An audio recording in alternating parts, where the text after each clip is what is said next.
Sir. Black Star Pirate Radio. Saragucucho checks in at 80 degrees and sunny. Winds are moving from the southeast at 5 miles per hour. This hits the structural foundation for hundreds of hospitality workers, especially those in cafes and events across Sydney and Melbourne, denying them basic entitlements like superannuation, sick leave, and annual leave, potentially totaling thousands in lost income per worker annually. The sub-platform itself is exposed to legal challenges under existing labor laws. It's the digital update of the old cash-in-hand job, but now without even the implicit social contract of a regular shift or a friendly boss. The architectural signal here is a system that extracts labor while shedding responsibility, leaving workers as isolated data points, carrying the full weight of their own precarity. Patching in a caller, the critical thinker. You're on the signal. Togee, this is the critical thinker. I see this SUP app model, and I'm asking, when a gig worker gets sick or injured on a shift, who actually bears the financial and emotional cost? Is it the worker, the public health system, or does the app somehow contribute to that societal burden? A reel-to-reel stutters somewhere in the back room, then finds its groove. The board glows amber. Critical thinker, that's the core of the dilemma. The app structure offloads the risk almost entirely onto the individual worker and, by extension, the public safety net. A viable alternative would be to reclassify these roles under a new dependent contractor category, establishing a baseline of benefits. For now, the chosen next move for many is to join advocacy groups pushing for the Fair Work Commission to clarify employee definitions for gig platforms like SUP, demanding the structural integrity of basic worker rights.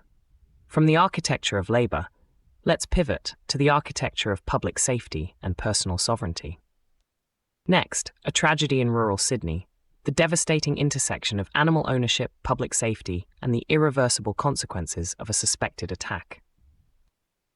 Cool down is when habits set. Swap the tiresome combo for a clean two-step people want to repeat.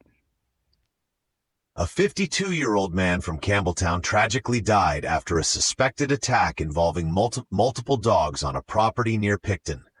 The dogs are now facing euthanasia, and their owner could face charges under the Nessewass Companion Animals Act 1998, with potential fines up to $77,000 for a fatal attack.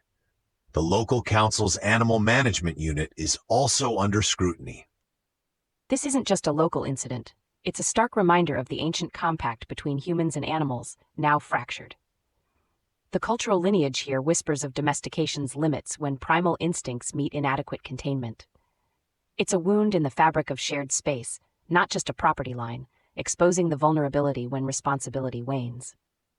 We've got someone. Patching in a caller. Go ahead.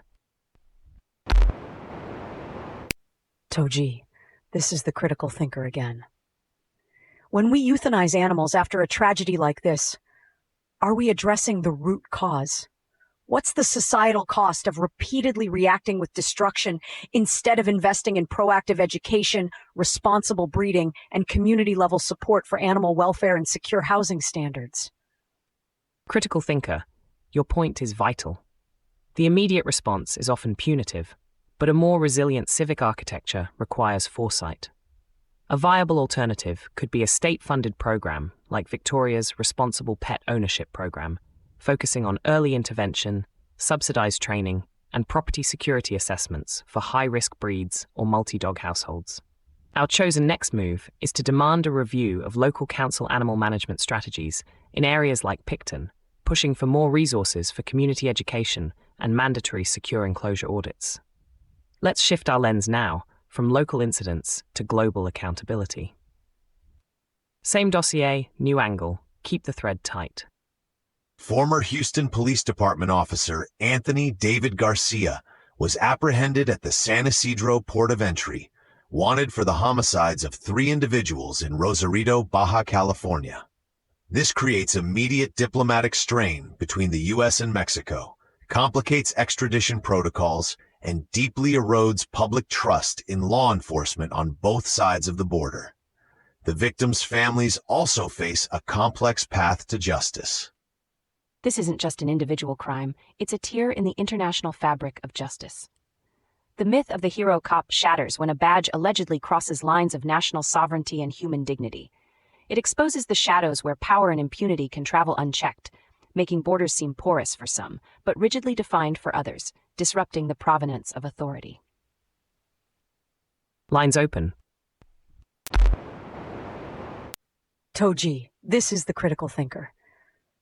When a U.S. officer commits alleged crimes in another country, who is truly accountable? What's the long-term cost to international relations and the perception of justice, especially when the accused is part of an institution meant to uphold law and order? Critical thinker, that's precisely the structural flaw revealed. Accountability becomes a diplomatic tightrope walk. A viable alternative could involve a standing US-Mexico joint task force with direct jurisdiction for cross-border crimes involving law enforcement personnel, ensuring immediate, transparent investigations and extradition. Our chosen next move must be to demand full transparency in the extradition process for Officer Garcia and a comprehensive review of protocols for US law enforcement personnel traveling internationally, especially concerning their off-duty conduct abroad. We need to ensure that the architecture of justice stands firm, regardless of borders or badges. That's how we build better futures, brick by digital brick. We appreciate your insights, critical thinker. Keep those signals clear and those questions sharp. Play the next move. Continue the signal at TogeeVision.com. Tune in, Sparks and Stories, Gig Passport. Black Star Pirate Radio. End transmission.